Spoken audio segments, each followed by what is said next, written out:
सुप्रभात बच्चों। 10वीं कक्षा की आत्मकथ्य कविता का आज तीसरा खंड है। इसमें मैं आपको जो प्रसंग बताने जा रहा हूँ, कवि ने अपने व्यक्तिगत जीवन के सुखों की भी कामना की थी। यह स्वाभाविक है, हर व्यक्ति अपने व्यक्तिगत सुख समृद्धि की कामना करता है। कवि ने भी किया था।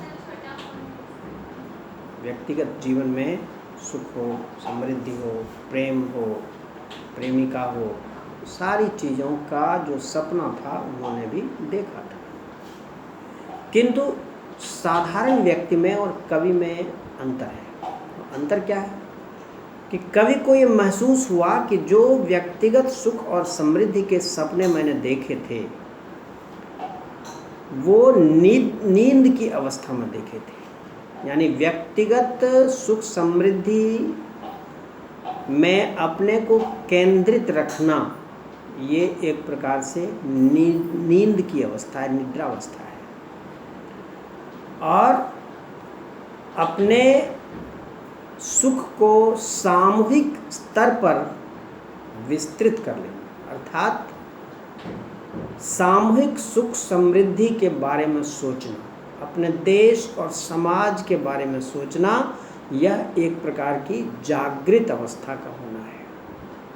तो व्यक्तिगत सोच में फंसे रहना, व्यक्तिगत चिंतन में फंसे रहना, व्यक्तिगत सुख और समृद्धि की चिंता में फंसे रहना, यह निद्रावस्था है। कवि को भी निद्रावस्था थी, लेकिन जागृत अवस्था कवि को पहले आ गई। सपना देखा था व्यक्तिगत सुख और समृद्धि का, वो सपना देखते ही उनकी नींद खुल गई, अर्थात वो जग गए। क्या मतलब है नींद खुलने का, जगने का? जगने का मतलब यह है कि व्यक्तिगत सुख समृद्धि की सोच से ऊपर उठ करके सामूहिक सुख समृद्धि के बारे में सोचना प्रारंभ कर देना, ये जागृत अवस्था है। कवि भी अपने व्यक्तिगत सुख समृद्धि के सपने देखते थे। बहुत मधुर सपना देखा था इन्होंने निद्रावस्था में, व्यक्तिगत चिंतन के दौरान। लेकिन वो स्वप्न अपना नहीं हो सका, वह स्वप्न सार्थक नहीं हो सका, वह स्वप्न साकार नहीं हो सका, क्योंकि स्वप्न देखते ही उनकी नींद खुल गई। उनके सोच में, उनके चिंतन की शैली में अंतर आ गया। वो सामूहिक सुख समृद्धि की बातें सोचने लगे, देश और समाज के बारे में सोचने लगे। इसी चीज़ को बताया है कि निद्रावस्था यानी व्यक्तिगत सोच की अवस्था, व्यक्तिगत सुख समृद्धि में डूबे रहने की अवस्था, और नींद से जगना, अर्थात देश और समाज के लिए अपने सोच को विस्तृत कर देना, देश और समाज के बारे में, उसके सुख समृद्धि के बारे में, उसके विकास के बारे में सोचना। आइए देखते हैं व्यक्तिगत सुख के कौन से सपने देखे थे उन्होंने। उज्ज्वल गाथा कैसे गाऊं मधुर चांदनी रातों की, अरे खिलखिला कर हंसते होने वाली उन बातों की।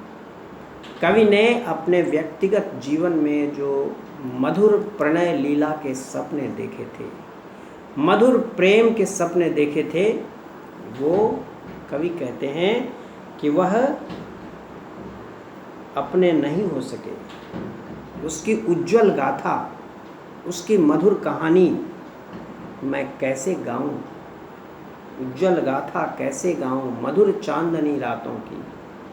मधुर चांदनी रातों में खिलखिला करके अपनी प्रेमिका के संग होने वाली उन वार्ता की, उन बातों की मैं कैसे गाथा गाऊं, उसकी कहानी कैसे कहूं। क्यों नहीं कहूं? क्योंकि मिला कहाँ वह सुख जिसका मैं स्वप्न देख कर जाग गया। वह सुख मिला कहाँ जिसका सपना देखते ही मेरी नींद खुल गई, मैं जग गया। आलिंगन में आते आते मुस्कुरा कर जो भाग गया। यानी वह सपना देखते ही हमारी नींद जो खुल गई, वह सपना टूट गया, वह स्वप्न जो है वह यथार्थ में बदल नहीं सका। मैं कैसे उन सपनों की उज्ज्वल गाथा गाऊं, लोगों को बताऊं कि मैंने क्या क्या सपने देखे थे, क्योंकि वो सपना तो अधूरा ही रह गया, क्योंकि नींद खुल गई। जिसके अरुण कपोलों की मतवाली सुंदर छाया में अनुरागिनी उषा लेती थी निज सुहाग मधुमाया में। वह जो व्यक्तिगत जीवन की प्रणय लीला के जो स्वप्न थे, जिसमें सुंदर नायिका के, सुंदर प्रेमिका के साथ बैठकर चांदनी रातों में बातचीत का जो आनंद था, वह आनंद टूट गया। क्यों टूट गया? क्योंकि वह तो स्वप्न देखा था, और स्वप्न देखते ही नींद खुल गई। कारण इनके सोच में, इनके जो विचार में विस्तार आ गया। व्यक्तिगत सुख और समृद्धि की चेतना से ऊपर उठ करके सामूहिक सुख समृद्धि की चेतना में लीन हो गए, अर्थात इनकी नींद खुल गई, वो सपने टूट गए। अर्थात उन सपनों का जो साकार रूप है वह जीवन में आ नहीं पाया। इसीलिए कहता है कि मैं उन सपनों के बारे में क्या कहानी सुनाऊं, उस प्रणय लीला का जो सपने में देखा था, उस प्रणय लीला के बारे में मैं दुनिया को क्या बताऊं। वह स्वप्न तो साकार हुआ नहीं, वह तो टूट गया, सपना देखते ही नींद खुल गई। फिर भी उन सपनों का महत्व है। क्या महत्व है वो आगे देखिए। उसके स्मृति पाथे बनी है थके पथिक की पंथा की। लेकिन वह सपने जो थे, वो उसकी जो यादें हैं, वह हमारे आगे के जीवन के रास्ते की थकावट को दूर करने का आधार है। पथिक राही, पंथा रास्ता, पथ, स्मृति याद, और पाथे कहते हैं रास्ते का जो आधार होता है, खाना पीना जो रास्ते में जिसके आधार पर लोग जो खा पी करके जो चलते हैं उसको पाथे कहते हैं, रास्ते का भोजन। यानी शेष जीवन के रास्ते पर थकावट दूर करने का वह एक साधन है। वह स्वप्नों की याद अभी भी हमारे इस रास्ते पर हमारा आधार है। फिर उसकी स्मृति पाथे बनी है थके पथिक की पंथा की, सीवन को उधेड़ कर देखोगे क्यों मेरी कंथा की। और कंथा कहते हैं बिस्तर को, वो बिस्तर जो फटे चिटे कपड़ों से तैयार की जाती है। बीच में फटा चिटा कपड़ा होता है और कवर के रूप में उसमें अच्छा कपड़ा होता है, जो बाहर से फटा चिटा दिखता नहीं है, लेकिन जब कोई सिलाई उखाड़ करके देखेगा तो उसको फटा चिटा कपड़ा ही मिलेगा।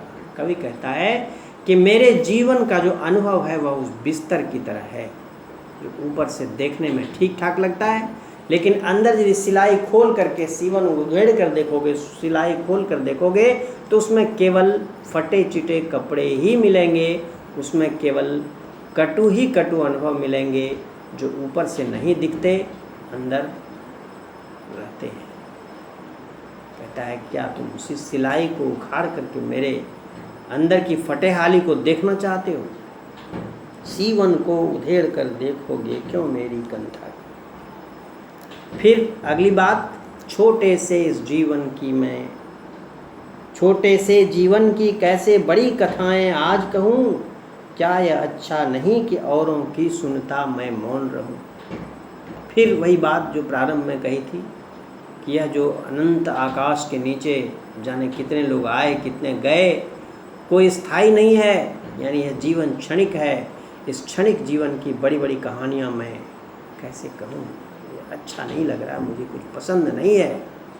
इस छोटे से क्षणिक जीवन की बड़ी बड़ी बातें मैं करूँ, इससे तो बेहतर है कि मैं दूसरों की ही बातें सुनता रहूं, चुपचाप मैं एक श्रोता के रूप में उनकी बातें सुनता रहूं। सुनकर क्या तुम भला करोगे मेरी भोली आत्मकथा। मेरी भोली भाली आत्मकथा को सुनकर तुम करोगे भी क्या, अभी समय भी नहीं, थकी सोई है मेरी मौन व्यथा। अभी उपयुक्त समय नहीं है, क्योंकि मेरे अंदर का जो कष्ट है, दुख है, क्लेश है, वह थक कर अभी सोया हुआ है, उसे जगाने का ये उपयुक्त अवसर नहीं है। ठीक है, इस तरह से कवि ने अपने व्यक्तिगत जीवन के अनुभव को इन पंक्तियों में व्यक्त किया है। मैं समझता हूँ इसमें कुछ बातें तो आपको ज़रूर समझ में आई होगी। जितना भी समझ में आया हो उसको आप अपने शब्दों में लिखेंगे और फिर इससे संबंधित प्रश्नोत्तर को हम अगली कक्षा में आपसे बातचीत के दौरान उस पर विचार करेंगे। धन्यवाद।